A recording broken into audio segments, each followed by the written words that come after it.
Presenting Civil Guruji app available in Google Play Store. Download now. नमस्कार, आदाब, सत श्री अकाल। मैं Pankaj Meena, estimation and planning engineer, एक बार फिर से आप सभी का बहुत बहुत स्वागत करता हूं आपके favourite YouTube channel Civil Guruji the civil engineers training institute पे। दोस्तों, आज के इस वीडियो में हम बात करने वाले हैं कि मेटल का जब भी आप वर्क करेंगे आपके साइट के ऊपर, चाहे वो विंडो ग्रिल लगवाने का काम हो, चाहे आपके पैरापिट वॉल पर कोई रेलिंग लगवाने का काम हो, चाहे आपके स्टेयरकेस की कोई आप रेलिंग लगवा रहे हो, उसका कोई काम हो, तो वहां पर कौन कौन सी चीज़ों को आपको ध्यान रखना है, ऐसी उस चेकलिस्ट के बारे में हम लोग बात करने वाले हैं, जिससे आपको जो लोग गलतियां करते चले आ रहे हैं वो गलतियों से आप बच पाएं। तो चलिए दोस्तों, स्टार्ट करते हैं हमारे इस वीडियो को बिना किसी देरी के।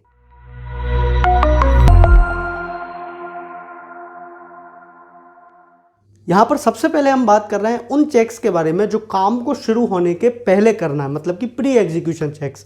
तो इसमें हमारा पहला नंबर कौन सा है, चलिए आगे देखते हैं। यहाँ पर जो हमारा पहला पॉइंट निकल के आ रहा है वो ये है कि अगर आपके साइट पर ही फैब्रिकेशन का काम चल रहा है, वहाँ पर मिस्त्री जो है वहीं पर आकर के आपके साइट पर काम कर रहा है, तो पहली बात तो उसको प्रॉपर प्लेटफॉर्म मिलना चाहिए, वहाँ पर वो काम करे, वो ड्राई रहे।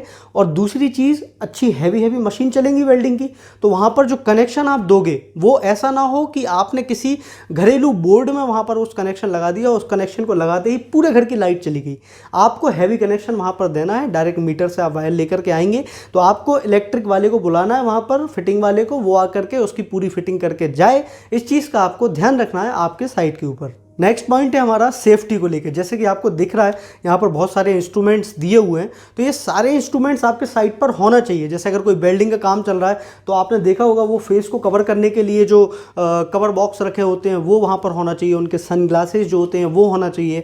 कोई गर्म चीज़ को अगर वो उठा रहे हैं तो उनके हाथ में ग्लव्स वगैरह होना चाहिए। तो आपको इस चीज़ को इंश्योर करना है जितने भी लेबर वहाँ पर काम कर रहे हैं उनको ये सेफ्टी मेजर्स के साथ फॉलो किया जाए, ताकि किसी भी तरह की कोई गलती वहाँ पर ना हो, किसी को कोई चोट ना लगे। इसका आपको विशेष रूप से ध्यान रखना है। ये तो बात हुई हमारी काम शुरू होने के पहले कौन कौन सी चीजें देखना है। अब हम बात कर रहे हैं उन चेक्स के बारे में जो काम के चलने के दौरान आपको देखना है। यहाँ पर जो हमारा पहला पॉइंट आ रहा है वो ये है कि जैसे आपको दिख रहा है यहाँ पर इस इमेज में एक प्लेट दी हुई है, तो इस प्लेट पे क्या करते हैं वेल्डिंग करने वाले, एक साइड से ही सिर्फ वेल्डिंग कर देते हैं, दूसरी साइड से वेल्डिंग नहीं मारते हैं। तो आपको इस चीज़ को ध्यान रखना है, उसको मजबूत बनाने के लिए। जैसे अगर ये कोई मेरा प्लेट है तो इस प्लेट में आप इस साइड से भी वेल्डिंग करें और इसके पीछे साइड से भी वेल्डिंग करें, दोनों साइड से अच्छे से वेल्डिंग करें, ताकि उसकी जो स्ट्रेंथ है वो अच्छे लंबे लाइफ के लिए रहे, उसका जो लाइफ टाइम है वो बढ़ जाए।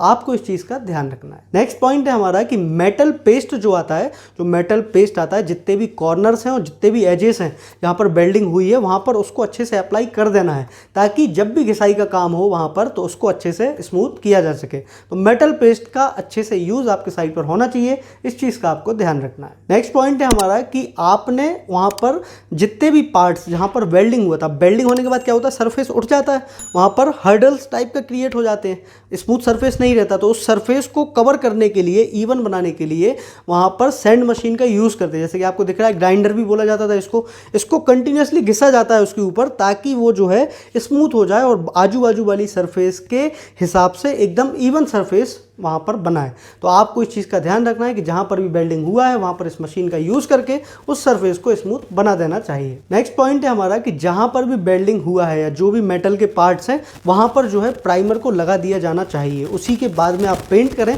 ताकि प्राइमर क्या होता है, प्राइमर वहाँ पर जंग नहीं लगने देता है, वहाँ पर रस्टिंग या कोरोजन का जो प्रॉब्लम होता है उससे काफ़ी हद तक बचाने का काम करता है हमारे मेटल को। तो आपको इस चीज़ का ध्यान रखना है कि पेंट को लगाने के पहले प्राइमर को आप पहले ही वहाँ पर लगा दें। ये तो बात हुई हमारे कि काम चलते के दौरान आपको कौन कौन सी चीज़ों को ध्यान रखना है। अब हम बात कर रहे हैं कि आपका जब काम खत्म हो जाएगा उसके बाद में आपको कौन सी चीज़ों का ध्यान रखना है। अब यहाँ पर जो हमारा पॉइंट निकल के आ रहा है वो ये है कि जो भी विंडो ग्रिल वगैरह लगी हुई थी, जिस पे ये साहब हाथ रखे हुए हैं, ऐसी विंडो ग्रिल पे आपने जो भी मोर्टार का जो है, जो डेब्रिस मटेरियल गिरा हुआ था ऊपर, आपने कोई प्लास्टर कर रहे थे तो वहाँ पर आपका कोई डेब्रिस मटेरियल लग गया या कोई भी उसमें गंदगी अगर किसी भी तरह से लगी हुई है तो उसको वहाँ पर रिमूव कर दिया जाए, ताकि एस्थेटिक व्यू उस बिल्डिंग का ख़राब ना हो। और जितने भी आपके फिटिंग्स वगैरह हो रखी हैं जहाँ पर भी, तो वहाँ पर किसी भी तरह का डेब्रिस मटेरियल नहीं होना चाहिए, मोर्टार के जो स्प्लेज हैं वो नहीं होना चाहिए। इस चीज़ को आपको ध्यान रखना है, पूरी साइट को एक बार अच्छे से साफ़ करवा देना है आपके ही उपस्थिति में। तो दोस्तों ये थी हमारी वीडियो जिसमें हमने बात की कि मेटल वर्क को एग्जीक्यूट करवाने के पहले आपको कौन कौन सी चीज़ों को ध्यान रखना है, काम चलने के दौरान आपको कौन कौन सी चीज़ों को ध्यान रखना है और काम होने के बाद में कौन सी चीज़ों को चेक करना है।